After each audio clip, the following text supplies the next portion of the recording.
What is it? Well, they're celebrating the revolution. It's the 4th of July.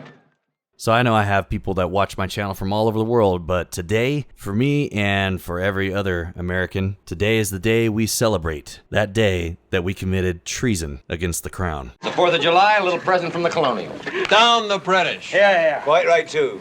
So happy Treason Day to all you Americans. Be safe out there, have a lot of fun, blow some stuff up. And I'm going to leave you with this cool little story that you can think about while you're blowing your fingers off tonight of one of the most American things the United States Air Force did in the 80s. In 1988, the U.S. Air Force Thunderbirds were tasked by General Robert Russ to configure one of our Thunderbirds for combat in the allotted 72-hour period that we have to be able to do that. What's awesome is the crew chiefs and the maintenance, the ground crew, they all worked tirelessly for 3 days, full 72 hours, and they got this thing combat ready. They got a gun, because the Thunderbirds don't fly with a gun. So they put the gun in, they got pylons on there, they got all the systems, all the weapon systems up and running, and it needed to be functional. So they flew it out after they got it done in 72 hours as commanded. And one of the pilots took it out. I believe the pilot of number 7 at the time, I could be wrong on that, went out to the range, dropped some bombs, shot the gun. Quite possibly the coolest thing ever to see an Air Force Thunderbird loaded up. Somebody dubbed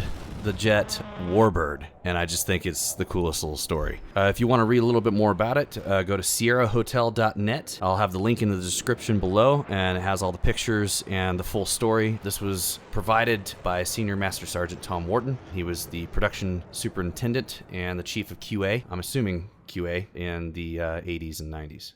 All right, be safe out there, have fun.